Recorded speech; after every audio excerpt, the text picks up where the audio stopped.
Welcome to USA Global TV and Radio, where our mission is to provide education, entertainment, hope, and inspiration. USA Global TV and Radio connects you with experts and audiences all around the world every single day to help you succeed in business and to live a richer life. Visit us at usaglobaltv.com to learn about career and life-changing training and mentoring programs like the Listening Mentor. Subscribe to our newsletter to stay informed about our special programs and offers. Discover how you can become a guest on one of our shows or a host or producer of a USA Global TV and Radio show of your very own. That's USA Global TV and Radio, where the doctor is always in.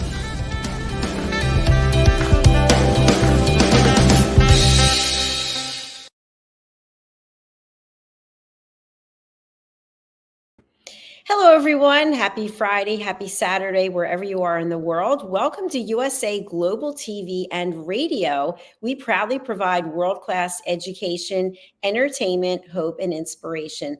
I'm Dr. Jacalyn Kerbeck, and it's my absolute pleasure to host this show, which is Coexistence and Sustainability with Pet Psychic Aminah. Today, we're going to be talking all about how to be space savvy, creative solutions for apartments with pet owners. So if you think about it, maybe you're considering getting a very large dog and you're living in a tiny home, or you're living off the land, or you're living in an apartment. Does this make sense? We're going to explore this as well as a number of other creative ideas for how to keep your pets if you live in a small space. And we're going to be doing that with Pet Psychic Aminah. Before we bring her out, if you would ever like to have a question for Pet Psychic Aminah about your pets, or you're interested in working with her, you can always contact her. Here is her contact information. You can go to her website, which is bridgingworlds.us, or to her Facebook page, which is also Bridging Worlds. And now we're going to take a minute and hear from one of our sponsors, and we'll be back.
Thank you so much to Diane Floyd-Bame and Boomer the Bunny. Now we're going to return to our program. Let's welcome Pet Psychic Aminah. Hello, everybody in Greenville. It's good to see you today as we have another fabulous episode on coexistence and sustainability. Today, we're going to tap into your mind share to help all of those out there who are living in a small space and thinking of getting a pet. And what I shared initially was sometimes people, they love big dogs and yet they're living in a small space and there's not a lot of room for the dog. So let's just start off by sharing what your suggestions are in general when people are thinking about getting a pet. They've never had a pet before, or maybe they had a pet and it passed away. Maybe they're being pressured to get a pet by their children. What are your thoughts about, generally speaking, purchasing a pet that they're going to have with you for years and years and years? I love that we're starting here, because that is really the scary part about people who work with animals full-time. We see so many dropped off at clinics or dropped off at pounds or places that they've gone over their head. They didn't know. They didn't know the behavior. They didn't know what they needed to feed. They didn't realize it was going to be so expensive. There's so many didn't you knows when you're dealing with getting anything for the first time. If you're deciding to get a Maserati, I'm sure they have a lot of needs at a mechanic. Your pets are living, breathing, sentient beings that deserve to have a great life, a good life, a stable life. And so I'm thrilled that we're going to be able to give you some free tips and help you along the way. How do you choose a pet? First and foremost, you need to figure out, is this the right time? Is this the right place? Are your children at an age that they are still pulling their siblings' hair, much less a pet's hair? So what I always recommend is when you're either your pet even has passed away, you as an adult had pets, so you think they're wonderful, which they are. I would highly recommend, if you can find this, it comes and goes with all kinds of what do I want to say, places that pets are at, like a kennel or any other places dealing with pets that have been dropped off. Find a place like that, Humane Society, all of those wonderful organizations that are saving animals and really needing to rehome them. They're not in the pet industry. And I don't believe, and I'd love to hear from somebody if it's all over the US, but it's been quite a while that pet stores cannot any longer have pet adoption days unless they are sponsored by one of the rescue systems. Because what we want is there to be no pets that have no home. So what do? Well, first, I would hope you would go volunteer your time, even with your children. They can clean water dishes just as well as a 16-year-old or a 15-year-old, but it depends on the place. If they allow a supervised child that young, because in all honesty, that's the ages of, and even adults do them, but let's watch out for our children, where your little finger is in that little cat's mouth, and I don't want to give you a bad idea of it, but this is the reality. And I want to always be real. If your child goes to a shelter or goes to an that PetSmart or one of the big stores that deals with animals has a adopt a day, all of these fun, wonderful places, and your child gets bitten, broken the skin, bitten, for whatever reasons, how, the pet 99% of the time is blamed and is pulled off of that day to get adopted because they bit somebody, and or the family went crazy and said, oh my God, he bit her, it's all there. You have to get this cat should be put down. I don't know about you. I mean, most people don't bite each other, but if you've ever been yelled at, screamed at by even a best friend, and you repaired it later, and or one of your teenage friends, if you're in that age range, things that to trip you would be funny, it's not. There's so many other things that people think are fun, and an animal who is trying to protect themselves from a child pulling their ear or stretching their legs or holding them in a way where they don't feel safe in their arms, that is up on the parents. That's up on the adults that have come with the child. So remember, when you go to Adopt-a-thon, which I hope you do, and adopt a pet that really, really needs a home, as opposed to, oh, I absolutely need this breed. It's the only breed that I've ever read about that will only be good for my children. Yes, that can be true. But a mutt, meaning we have no idea their DNA, nobody wants to spend the money to find out how many different types of dogs they are, but you go spend time with that animal. So many shelters, Dr. Jacalyn will actually welcome you in on certain days and time to bring your children to sit with the kitties, to sit with the puppies, because their job and their goal is to find them a home. And they will let you know if they're like, wait a minute, there you got some flags on there, because they will have, a good organization will have a piece of paper or two to tell you about their home, your home. Is it rural? Is it next to the freeway, etc.? Do you have, if you're getting a dog and they need to go out to go to the bathroom, do you have a yard for that? Which means, do you have a fence on that yard? Do you have locks on the gate? Is it possible for them to jump the fence and run into the street? And what's on the street? Cars. This is where you begin, is what's your life like before you adopt, months and months before you adopt, of what type of animal. The next step I'd love to encourage everybody to do is go volunteer your time in a shelter, in an adoption center, all of these places that still have pets that are desperately in need of somebody to love them. Don't be shy, please. Please stretch yourself a little bit out of your comfort zone, just a little. I don't want you to go against anything you don't have the ability to do. If you're not the one that likes to clean up after animals, well, then you may want to think about having an animal, much less which kind of animal. Dogs need to go to the bathroom. Cats need to go to the bathroom, and they don't flush toilets really well. And believe it or not, out there, I believe there is a toilet that comes with, you can get a top for it, that your animal can walk up some stairs, go potty, and then of course you get to flush. I don't know that they've taught them that, but look outside of the old traditional, oh, you got to let them out, let them go potty, and then they come back in.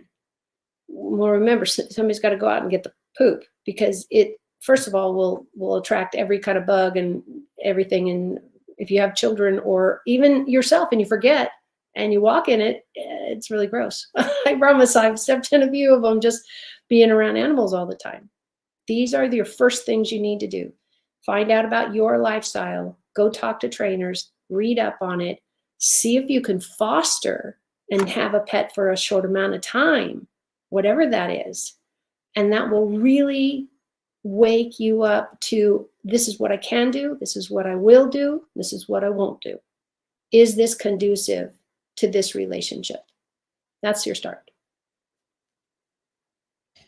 Tons and tons of great information there. Thank you. So you set this stage, the foundation, really, if you want to go and get a pet, you want to adopt a pet, however you're getting that pet. So now you live in a small space. Right. Or you live in a space, maybe there's many people living there. You have a lot of family or whatever the conditions are. And now you want to adopt a large dog. So what are the differences in terms of space requirements based on the size of the dog? Because typically you're going to be walking the dog, you're taking the dog out. Although I know some people, they have very small, like little teacup dogs, they can use pee pads. So can you share a few tips about whether or not to get consideration about the size of the dog based on the place where you live? Because somebody might be like, well, why does it matter the size of my home? Wait till you get a giant dog in there and all your coffee tables are never the cups up top. They're all and that's just because they wag their tail, which means I'm happy. So you got a happy animal, but it's not going to all the china off and all the desk. If you're a very organized person but have a lot of knickknacks or a lot of beautiful things out for you and everybody to see as they walk by, I promise you the dog is going to not know that his tail has got a problem. So do you go and clip his tail off? No. Then how does he walk? Because it's part of his balance. It's not just those four legs, it's part of their balance. So that's why you have to really be careful choosing a purebred or somebody who's breeding a certain way, like no tails. That's a thing. And it was for a long time. I don't know how prevalent it is now, but it's been a thing of cropping their tails, literally cutting them off when they're either babies or a little younger, because they're just like, I don't want a tail in my face. Well, then you're asking the animal who doesn't know why he can't quite or she can't quite, walk across the flat floor because their balance is off. They're missing something. What do we do when we lose our teeth? And I don't mean just as a child and you get new ones. So many people sadly have dental issues and their teeth fall out. Well, what does the dentist do? He puts in another one, false or real or whatever. But I want you to understand that that's the balance on how you chew and how your gums are going to react to the not having the barrier of the tooth. That's the same thing with the tail. Same thing with their nails. You need to find a great groomer and somebody who's got your back. If you don't want to learn it, because of who I am, I went and took grooming classes. when we rescued a German Shepherd. And that's 2 coats of a lot of brushing. I swear, it'd make a whole other dog when I was bred. And I had to brush him a lot. I don't remember anymore. He passed away about 15 years ago. But I also had him as a dog for my little ones. And they were always supervised together. So I'm not only coming from book knowledge, I'm coming from actual working with them. And shepherds have that double coat. And I tell you, brushing and brushing and brushing, I could have made a couple of dogs out of how much. And you might feel that too. But guess what? Also, you're doing bonding. You're bonding. How many people love to sit on the floor, and I've seen them do with sisters and mothers and brothers, a little bit less, and they just brush their sister's hair because it's just nice and it feels wonderful. Your animals feel the same way. They can be very, very much afraid of the brush or whatever if it's ever too hard or it makes scabs on their skin. Yeah, that's not going to be fun, but that's not fun for anybody. You have to start where you are able to be. If you don't want to go out 2 or 3 times a day in your yard for a walk, whatever, and they need to go to the bathroom or they just need to get out and get something done, move around. Think about if it was yourself. Wouldn't you want the people that were in charge of getting you out, because you can't open the door and you don't leave the property, and have somebody say, wow, I feel better, I'm a better dog. You'll find less behavior problems. And this is pretty much across the breeds, but there's always somebody that experienced something different. But you will find that your pets, especially your dogs, because we're talking about going for long walks, cats can be taught to go for a walk. It just depends on the personality if they want to. And all of that energy comes out in a healthy way. If you can even just throw a ball, if you're handicapped or you, for some reason, can't or are unable to throw a ball, guess what? They make machines that just spit them out. And you can actually put a timer on, and the machine usually has a timer on it.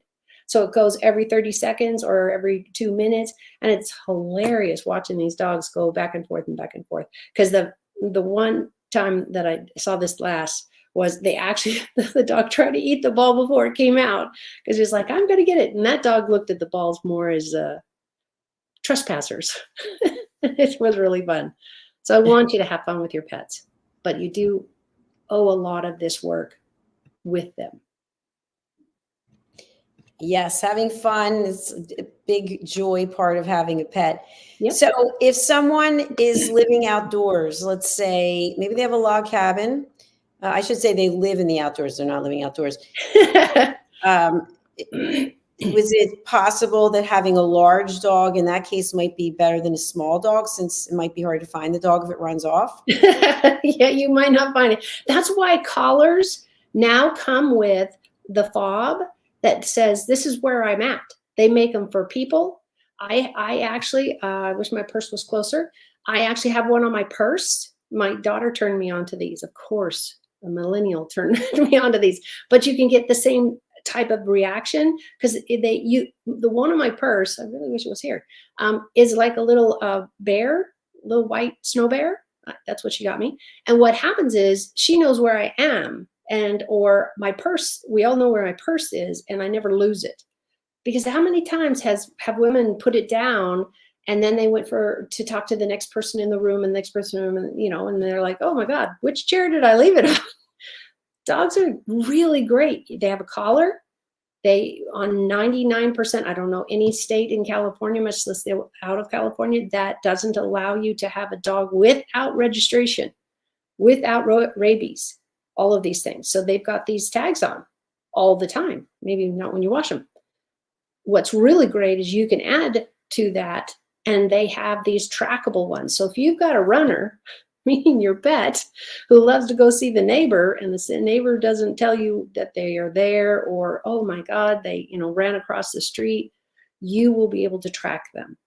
I hope, I honestly deeply pray and hope you guys never have that dog that runs all the time, because it gets to be so dangerous for them. Cars, we can't stop fast enough. And it's a horrible, horrible thing for the person who hits your pet, as opposed to as with you losing that pet, or thousands of dollars of reconstruction. Cars do a great deal of damage to roads and streets. We see how many times we have to service the road, and those are just tires. Imagine your animal being out there. So your fencing and your ability to know where your pet is really important. And nowadays it is so magical that you can get, again, these little fobs. I don't know the company's name. I'm sure there's more than one. And again, it looks like, what would it look like? It looks like a little charm, but it's plastic. So it's good with water, it's good being splashed on, and it just says, whoever's got this, because again, if I had my purse here, I would show you. It just looks, it's a little round thing. It's hooked to the strap of my purse. So if I lose my purse, guess what? All I do is call my daughter and say, hey, could you look it up on the computer and see where my purse is? Because I don't know. And that happens. Imagine your pet getting lost and getting hit by a car, and yet you and the person who hit him, who's hopefully gotten a medical treatment, doesn't know who to call. I really want you to live with this last statement about this one thing so far. If your animal gets out ever, and we don't know sometimes, and there haven't been jumpers before, and there's no chip that you can prove that this is your animal, somebody else can also take it because you can't prove it. There's a whole thing in animal thievery. But also, if the animal's injured, it'll get taken to a vet, and the vet is like, okay, whose dog is this? That will help you be reunited with your animal. It's such a blessing. Yes, excellent, excellent. I was just thinking to myself that if you have a large dog in a small space or a small dog in a large space, there are obviously opportunities for them to get injured or to get lost, or maybe to feel like they don't have enough room. So what about outdoor space? So if you live in an apartment, you know, typically you can find places where they have dog parks. Absolutely. But you know, you might be in a studio bedroom apartment, you know, with no bedroom, it's just a studio. Maybe the bed comes out of the wall. What do you have exactly then if you have pets? Yeah, your living style should reflect the size of your pet. If you're in a 1-bedroom apartment and you have permission from your landlords to actually have a pet, which would be miraculous, because it's such a small place. But there's Chihuahuas. There are little pinkies all over the place. They're little pocket pets. I mean, Dr. Jacalyn, I don't know if you've seen them, but I've seen a woman walking around with a bag, which is technically a purse, and I'll pass this little bitty dog. It's just hilarious. Sure. So think about what your life is like. Are you at work 8 hours, 12 hours, 60 hours, and your dog would be alone? Please don't get a dog. Please don't. Because otherwise you are creating stress on their life and not having their person around. Dogs specifically, they're pack animals. Remember, that's their go-to, is be with the pack. Let's say you go with getting a babysitter, or they go to the pet daycare. Believe it or not, they exist. And you just need to find that situation that works. And if you're willing to spend the money to have that pet in your life, then I applaud you. Great. They're supervised. They get food. They get to go potty. They get to be with a whole bunch of dogs. I mean, that's amazing. But that's very expensive. It can be, because you're going to get good care. You're not going to just have your 12-year-old neighbor's boy come over and I'm telling you, the 12-year-old will be thrilled. But what happens if the dog runs out and gets hit by a car and you have a 12-year-old? What happens if the boy, girl drops, trips, whatever? What happens if the cat bites him? You're dealing still with a minor. And there's a lot more gravity to that injury and knowledge. Can it happen? Sure. There's tons of animals and people that have their children at very young ages, and they're very, very educated. That's for you to vet them. The same thing as if you're hiring, I don't know, a lawyer or a psychic or a physical therapist or any personal service. Be aware of, if you've decided that a pet is really, really what you guys need, that is terrific. I'm really terrific for that. So what I want you to cautionary is find out what that pet needs. Day, night, weekends, and for the next 10 years. That's what should be in your mind. Not, oh, this is so cute and I love him so much and I'm going to keep loving him. And I hope you do. That doesn't always happen. We get so caught up in how cute and wonderful they are. And I don't know if you guys can hear one of my cats crying in the background. She'd been sitting on my lap for the last hour and now she wants to come back. And we'll maybe pass her, but she's all the way down the hall and complaining. So again, life is different with a pet. Make sure I would highly recommend, if you haven't had a pet for a long time or ever, go to the shelter and ask if you can sign up to be a helper, or somebody comes and pets them if they just come and change their water. But what the best thing would be to do is to get involved in being there to play with them. And why would a shelter do that? Because you make a better pet. They will have somebody in to come play with them, maybe clean the litter box, which is so important for their health, everybody's health. It's like not flushing your toilet for a week. And you wouldn't do that, I hope, at home and or in your bathroom. You wouldn't want your cat walking around that, especially if they're walking around your house. All that type of disease possibility. But go and volunteer anywhere you can with any kind of pet, regardless if it's not one you want.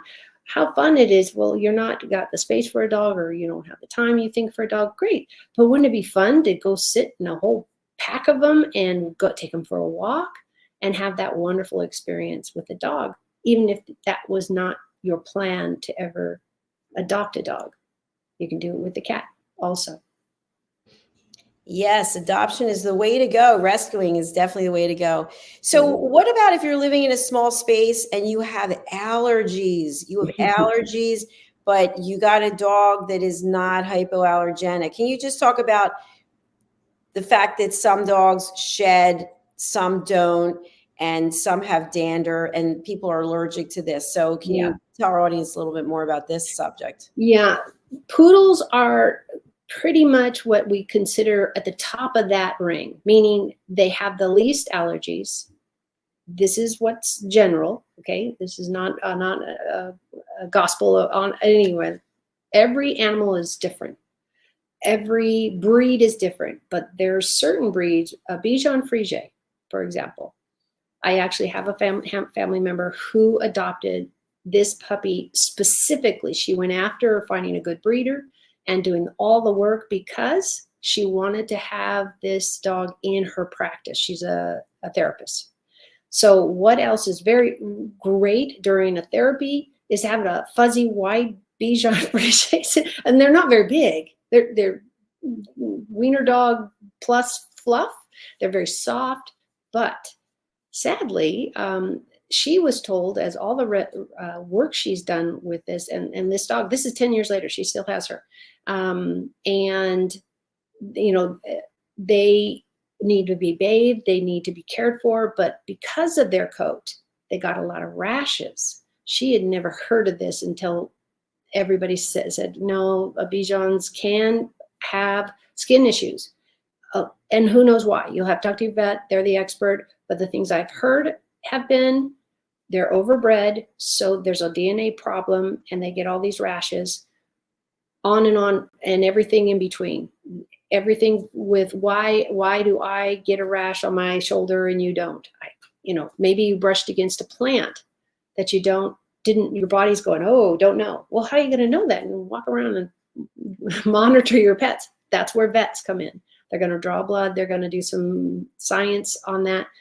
What you need to know is all animals have the ability, even the hairless ones, can come up with an allergy of something. How it happens, is out there to be discussed, and you've got a million books. So just recommend that you read everything. So I know that this works because I tried it on my German Shepherd, and I gave him little pieces of food that had the ingredient that he was allergic to. It took us 6 months, and a little at a time, because at the beginning I had to back up, make sure his skin, didn't go crazy, and then go a little at a time, a little time. He loved the little meat chips that I put it in, but we worked together with the vet and said, okay, this is what I'm doing. And of course, talk to other trainers, talk to other people with animals that have allergic reactions. My daughter's dog is still to this day Bichon Frise, white, fluffy, absolutely adorable, and itches like crazy. So she has to be extremely careful on what he's ever around. Even, for example, a woman's cologne, a man's cologne, a woman's perfume, and your lotions you're putting on. I don't know about you, but the last lotion box I read the back, I don't know half of those ingredients. So you have to be careful around your pets. Ivory soap is one of those things that I would recommend because I've actually used it. It has, or it used to, I haven't looked it up in a long time because I haven't had a problem with it, but my skin, I used to have allergies on my skin a lot. So I was always, I found out that ivory soap had the least, perfume, all those colors. You can get it that way now if you want, but it still have that one plain bar. This is what you have to find for your pet. And it can be a science project, or it can be something they ate. Every animal has the possibility of needing these extra cares, just like people. So I highly recommend that you find time, if you can, would be wonderful, and volunteer your time at one of the shelters.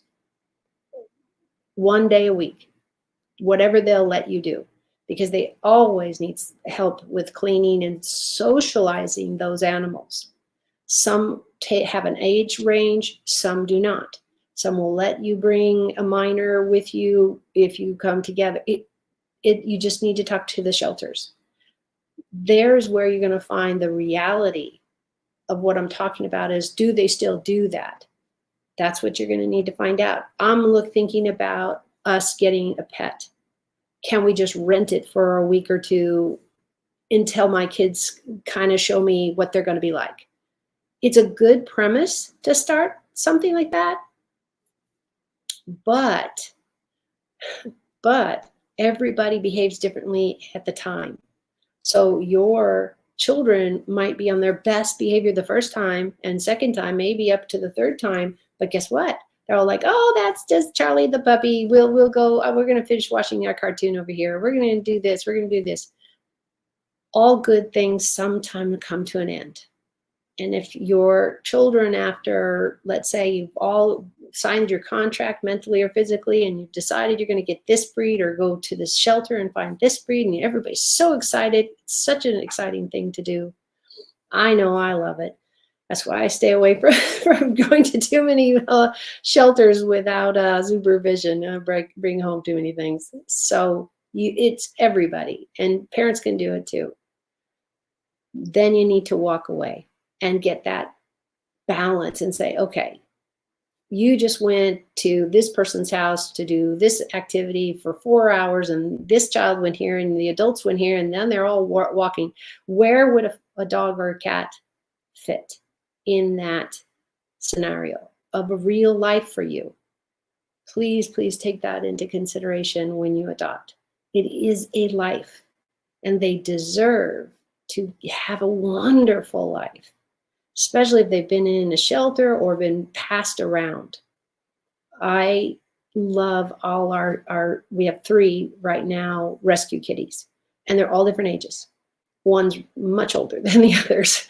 And then we have the little young one. It would be great if I could teach her to run through my office at this moment, but she's a little wild thing. And she keeps everybody in line, and she keeps my one grumpy one, is our oldest, who always like, I don't want to play with you. It's like a little grumpy old man. And that little girl finally gets him to play because she's just everywhere. I don't know, you guys are packing something. I've been packing things. I got a whole bunch of changes in my life so I've got stuff everywhere. So it's too funny when the other day I'm going to fill one of the boxes, which I thought was empty. That's my gift. And this little bitty kitty, when I stood the box up, because it had been laying down, and all of a sudden this little kitty pops up and she cries at me and says like, oh, I don't want it that way. This is what having animals is like. This is what it should be like. But you need to remember there's a cost in dollars and cents to care for them, and whatever equipment you need for them, a carrying cage as we have for the cats, leashes for the dogs. If they need flea treatment, that's really, really important. And a good vet. A good vet and staff will save your life and hopefully some money and a lot of other things. Now, our cats haven't had flea treatments or anything in years because they're all indoors. And we've never had a problem since we brought them all indoors. Now, all the cats we have now were all given to us either by a friend that got the cat, couldn't handle the cat, and asked us if we babysit. I don't know about you about babysitting. That was 6 years ago. So don't feel bad.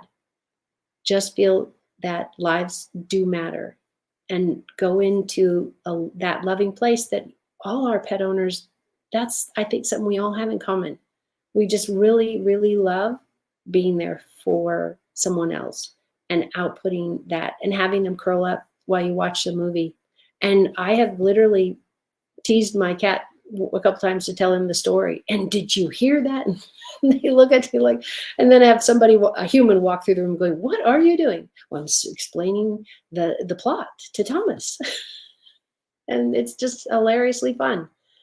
I hope that for all of you. I pray for that for all of you. And why I do what I do is I'd rather give out, like here at this fabulous platform that Dr. Jacalyn has kindly let me be a part of for over a year now, and give this free advice. If you have a problem with your pet and you have an issue, send me an email.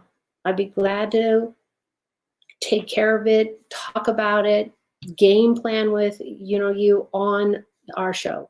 That is always a possibility. So please think about, animals do have a right to a good life. The ones that are out loose are literally counting the moments, not the days, of when their life is over. They either can't find enough food, they get hit by a car, is super common, and or somebody terrible grabs them and does things that we're not going to talk about, but it happens. And they fight for food and dominance. Cats are singles. They're not a part typically of a group. Now, will they be all grouped together? Sure, everybody's warm if they all sit together. But a pack animal, your dog specifically, and anything in the canine, they're going to be all over the place, and they're going to have an alpha and omega, the whole line of who's in charge. What usually happens is somebody is afraid of dogs and tells somebody, the city, the county, whoever that is, and these animals typically get caged, usually trapped and in a humane cage, and then 90% of them, depending on the day, year, what month we're in, and part of our world is going through, is we have too many pets with too little owners. So remember that. You're adopting a life. You can save lives. You really can. And I know I'm living that. We just upped our cat number to 4 because this fourth kitty lost their mom. And when our friend died, we agreed to take on another cat. And that happens. But you make sure you're doing what you're capable of doing. Food, vaccines, all of this kind of stuff, and behavior. You need to give them time to get over it. Cats are great about doing their own thing. I wish you well, especially on whatever pet you are looking at. Well, That was a plethora of information. Oh my goodness. Congratulations. Well, you and I both know I have everybody today. I have everybody today for this amount of time. And my passion is deep about saving lives. And we can do that when we love each other. And you had puppies. I love your puppy pictures. Yes, And I've had, all of my animals have been rescues. And we have a black cat and we have this, and I actually got a German Shepherd.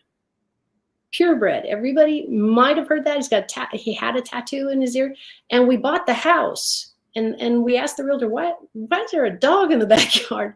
He said they moved away and left him. Oh my God. And what was nice, he had a tattoo in his ear, and I found the breeder. Oh, were they mad? Oh boy, were they mad. Because you should know, you have 10 years, 5 years, 6 years, I don't know, a goldfish, 3 weeks. I don't even remember a goldfish anymore. I did that when I was younger. Remember, it's a lifetime, not your lifetime, their lifetime. And you've had puppies and dogs and all that. You know how fabulous it is to have that greeting when you come in, because you're little fluffy. I hope you have a picture to hold up for everybody. You usually used to. And it makes us better. I have somebody I can squish and they won't quite run away, because cats are a whole independent thing. But you can tell them anything you want. Guess what? They never tell your secrets. It's very true. Very true. Again, you shared so many fabulous topics today. We've actually been working together for over 3 years, which is tremendous. And I did ask people at the beginning of the show if they ever have a question that they want to pose to you, or if they're looking for a psychic like you to talk to their pets or tell them what's going on. You have a website and you also have your Facebook page. Let's look at your contact information and go ahead and share this with people if you would. How do they get in touch with you? Yeah, all you need for an appointment is just send me an email.